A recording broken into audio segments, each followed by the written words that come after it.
Biasanya dalam satu musim F1, ada aja tuh pembalap yang bisa dibilang underrated. Underrated di sini maksudnya dia ngeraih hasil-hasil bagus kayak misal konsisten di papan tengah gitu, tapi jarang disorot oleh orang-orang. Ya mungkin karena pembalap lain ada yang ngeraih hasil yang lebih bagus, sehingga hasil yang diraih oleh pembalap ini itu tertutupi gitu. Kalau musim lalu, di tahun 2021, pembalap itu ialah Carlos Sainz. Dia benar-benar konsisten musim lalu dan mencetak points finish secara beruntun di Ferrari SF21-nya yang dimana mobil itu merupakan mobil papan tengah. Sekarang, di 2022, Carlos Sainz sudah bukan lagi di tim papan tengah karena mobil Ferrari musim ini merupakan mobil yang dapat bersaing untuk gelar juara, jadi ya bersaingnya di papan atas lah ya. Ya, walaupun Binotto berkata lain. Oke lah, balik lagi ke topik. Di 2022, pembalap yang bisa dibilang underrated ialah Esteban Ocon. Nah, coba sekarang gue tanya ke kalian nih yang nonton. Ada nggak fans-fans yang mention performa Esteban musim ini? Kalau ada pun pasti ya nggak banyak lah. Dan sosmed F1 pun juga jarang nge-mention performa Esteban musim ini yang bisa dibilang cukup lumayan lah. Nah, hari ini gue akan ngebahas performa Esteban Ocon musim ini dan ngebahas kenapa dia bisa dibilang underrated, dan sedikit ngebahas juga kenapa performa dia sejauh ini di 2022 mirip dengan performa Carlos Sainz di 2021. Dari awal 2022, bahkan sebelum mobil Alpine di-launch, udah ada rumor kalau Alpine mengalami masalah dengan mesinnya tahun ini, di mana dirumorkan bahwa mereka akan kesulitan dalam aspek mesin khususnya reliability. Dan saat pre-season testing, ya terbukti gitu mereka mengalami beberapa masalah dalam mobil mereka seperti masalah DRS dan mesin meleduk. Tetapi pace mereka sebenarnya lumayan kenceng dan dapat bersaing lah setidaknya di papan tengah. Saat balapan pertama di Bahrain, kita udah mulai masuk ke balapan pembuka ya. Dia qualified P11 sementara Fernando di P8. Dan saat start dia menyenggol Mick Schumacher dan kena penalti. Ya walaupun begitu ia dapat finish di posisi ke-7 di depan rekan timnya. Hasilnya solid untuk balapan pertama. Di Saudi, dia start dari posisi ke-5 dan finish di P6.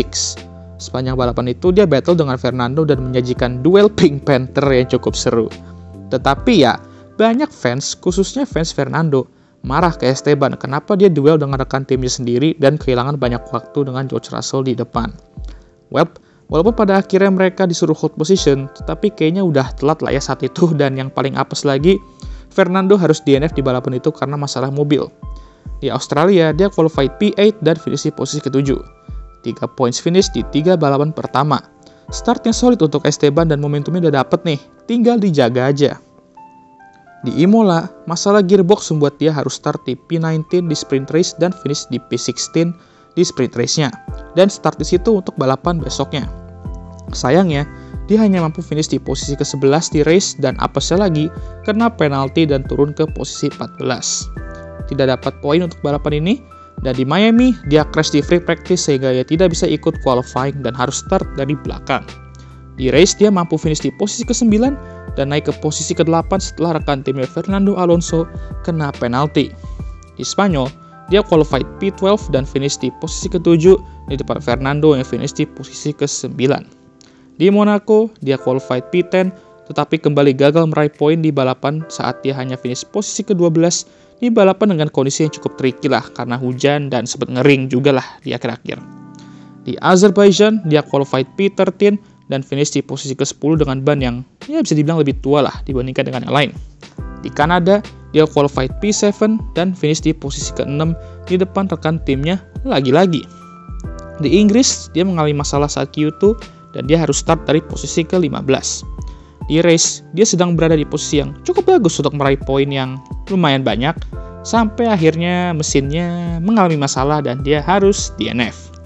Di Austria, dia qualified di posisi ke-5 dan di sprint race dia finish di posisi ke-6, meraih 3 poin. Di race, dia sebenarnya mengalami balapan yang cukup sepi ya, namun dia dapat finish di posisi ke-5. Hasil yang solid lagi-lagi, dan sementara ia berada di posisi ke-8 di standings dengan 52 poin. 23 poin di depan Fernando yang berada di P10. Dalam qualifying battle, Fernando emang unggul dari Esteban, di mana skor head-to-head-nya itu sementara 7-4 dengan unggulnya Fernando ya. Tetapi saat race, Esteban menunjukkan racecraft yang baik dan menyetak poin dengan konsisten. Sementara Fernando ya apes terus musim ini, mau itu soal strategi, masalah mobil, penalti, dan berbagai macam hal. Seperti yang gue bilang tadi, performa Esteban Ocon musim ini bisa gue bilang mirip dengan performa Carlos Sainz di 2021, di mana mereka sama-sama kalah dari rekan timnya di qualifying, tetapi saat race potensi mereka lebih kelihatan dan lebih konsisten untuk meraih poin. Yang lebih bikin mirip lagi, mereka sama-sama jarang disorot oleh fans F1 ya, karena juga mereka underrated ya. Ya, alasan mereka jarang disorot juga mungkin karena ya hal-hal yang lebih menakjubkan terjadi di depan atau papan atas. Mobil Alpine musim ini juga ya bisa dibilang top 5 car lah musim ini dan bisa aja meraih P4 di klasemen jika terus konsisten dan tim lain nggak belut terus. Ya mirip-mirip kayak Ferrari dengan Sainz lah musim lalu. Tapi gue cuma mau bilang kalau gue benar-benar terkejut dan impress lah dengan performa Esteban Ocon musim ini. Dan jika dia bisa terus konsisten seperti ini, mungkin saja dia bisa mengalahkan Fernando musim ini di standings. Tinggal raih podium aja nih musim ini dan who knows, bisa aja ia meraih kemenangan mengejutkan lagi kayak musim lalu.